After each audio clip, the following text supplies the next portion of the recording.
Imam Ad-Darimi memiliki nama lengkap Abdullah bin Abdurrahman bin Fadl bin Bahram bin Abdus Somad Ad-Darimi Al-Tamimi.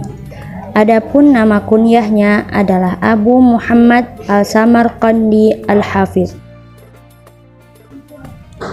Ad-Darimi memiliki 3 nasab, yakni Ad-Darimi, Al-Tamimi, dan Al-Samarqandi. Ad-Darimi merupakan penisbatan Darim bin Malik yang berasal dari Bani Tamim, sedangkan Al-Tamimi adalah penisbatan suatu kabilah yang membebaskannya, dan Al-Samarqandi adalah tempat di mana Al-Darimi bermukim.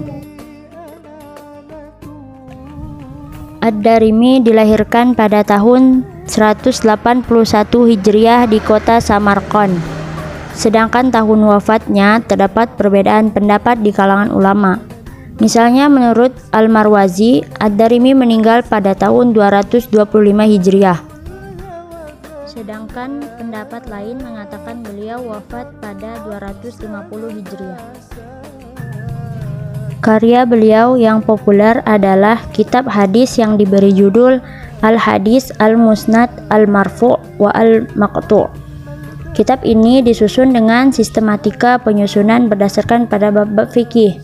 Karenanya, kitab hadis ini lebih populer dengan sebutan Sunan Al-Darimi. Kitab ini berisi hadis-hadis marfu', mauquf, dan maqtu'. Sebagian besar dari hadis yang terdapat dalam kitab ini adalah hadis marfu' yang menjadi sandaran utama dalam mengemukakan hukum-hukum pada setiap babnya. Sebagai kitab As-Sunan, karya Ad-Darimi ini jelas tersusun dalam bentuk kitab yang terbagi ke dalam beberapa bab tertentu. Secara keseluruhan, Sunan Ad-Darimi terdiri dari 24 kitab, 2686 bab, dan 3367 hadis. Berikut adalah bentuk fisik kitab Sunan Ad-Darimi beserta contoh isi kitab. Imam Al-Baihaqi. Nama lengkapnya adalah Abu Bakar Ahmad ibni Al-Husain ibni Ali ibni Abdullah ibni Musa Al-Baihaqi. Ia dilahirkan pada bulan Sya'ban tahun 384 Hijriah di desa Khosrawjir, daerah Baihaq.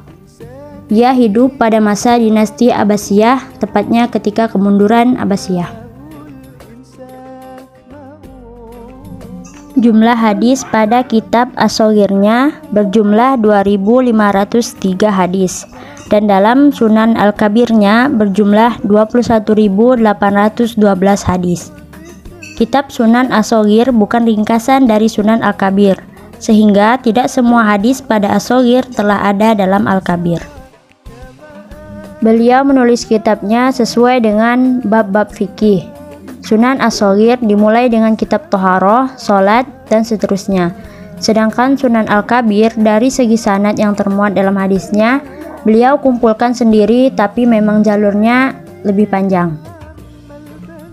Di dalam hadis karya Al-Baihaqi terdapat pula hadis mursal as-sahabi dan mauquf at-tabi'i. Bahkan terdapat juga perkataan ulama seperti Asy-Syafi'i yang ditulis di dalamnya. Karenanya, kitab ini tidaklah murni merupakan kitab hadis, akan tetapi perpaduan antara kitab hadis dan kitab fikih. Hadis dan non-hadis yang terdapat dalam kitab tersebut disistemasi sesuai dengan bab-bab fikih dan dibagi menjadi 28 kitab. Dalam cetakan 1414 Hijriah, kitab ini dicetak dalam 2 jilid. Jilid pertama dimulai dari Muqaddimah hingga Faraid, dan kitab kedua dimulai dari bab nikah dan diakhiri dengan kitab Al-Makatib. Berikut adalah bentuk fisik kitab karya Imam Al-Baihaqi, yaitu Sunan Al-Kubra. Sekian, wassalamualaikum warahmatullahi wabarakatuh.